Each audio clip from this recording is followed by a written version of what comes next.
Vitamin D. Are you getting enough? Do you know? How much vitamin D are we getting?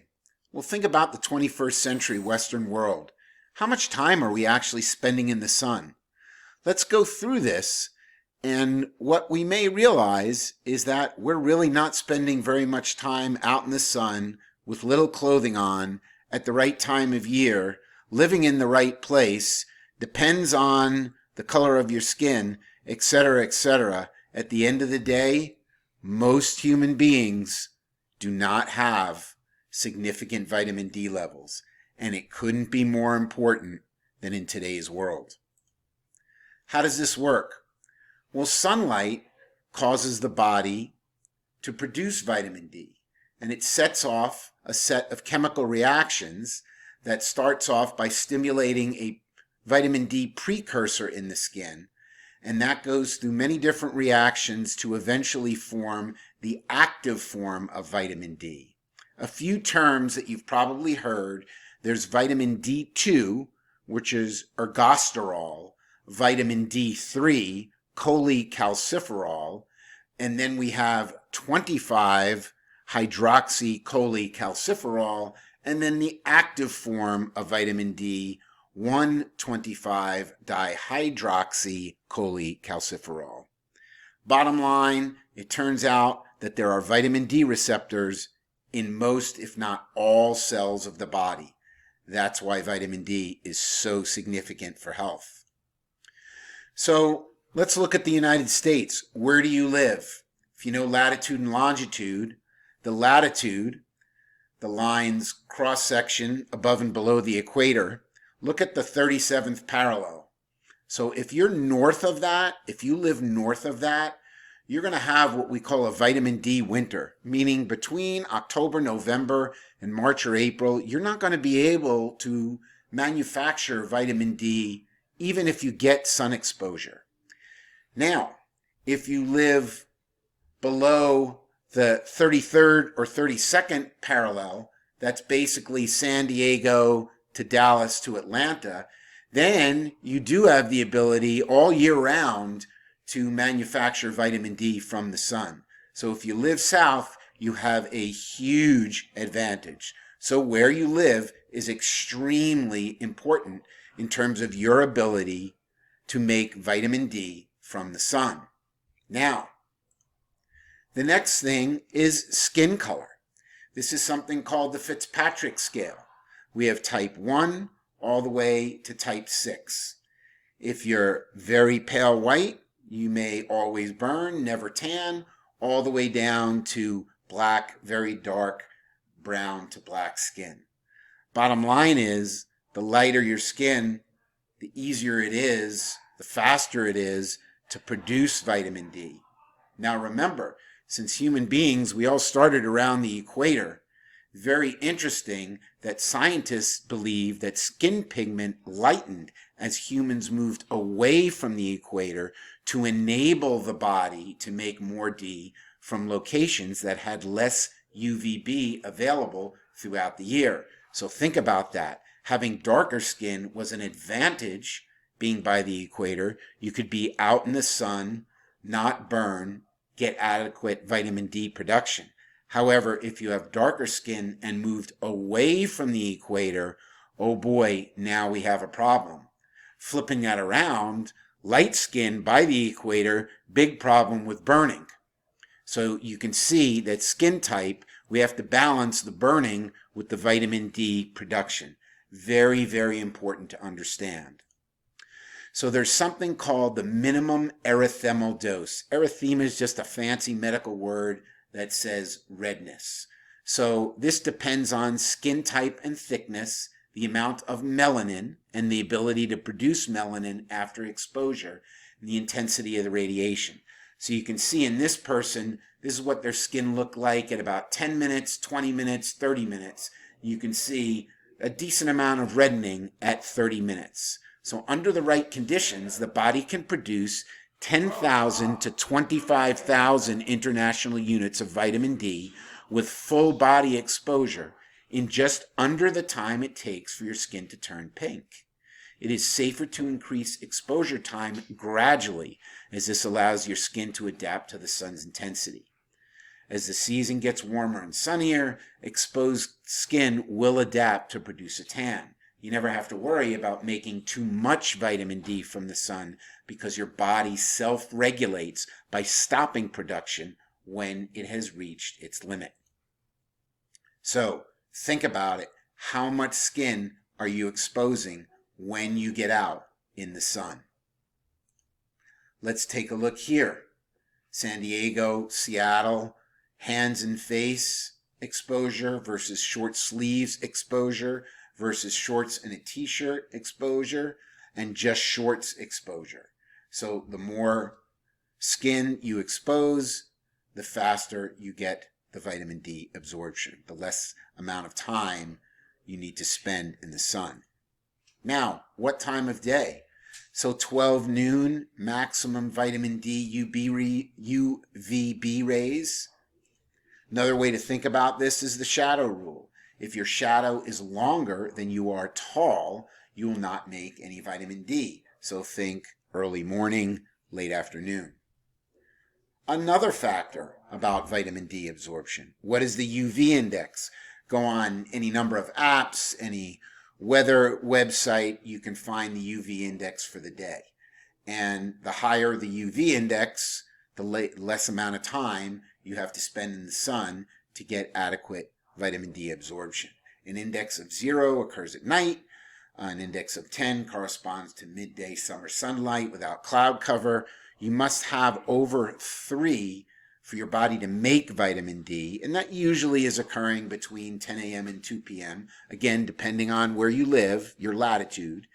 The UV index varies tremendously depending on the time of day, the time of year, the latitude like we discussed, the weather, the air pollution, and the geographic location. So we've just spoken about vitamin D production from the sun. What about foods? Well, really, not so much. Do not expect to get enough vitamin D from just foods. Here are the 10 highest foods in vitamin D. We have fish to mushrooms, and then if you look, you see number 3, number 4, number 5, number 6, you see the word fortified. That means it's added to the product. And clearly we want to be eating products where we really don't have to add much to them. So getting vitamin D from the sun is going to be really, really important. Now, a few other factors. As you age, your body's going to produce less of that vitamin D precursor, so you're going to manufacture less vitamin D. And boy, it really does vary from person to person, not only age, but just human being to human being. We'll discuss that in a moment. The skin cannot produce vitamin D from sunlight shining through a window, so hanging out by a window is not going to do it. You cannot wash vitamin D produced in the skin off your skin. Don't worry about that. Don't expect to make vitamin D while slathering on the sunscreen. Not going to happen.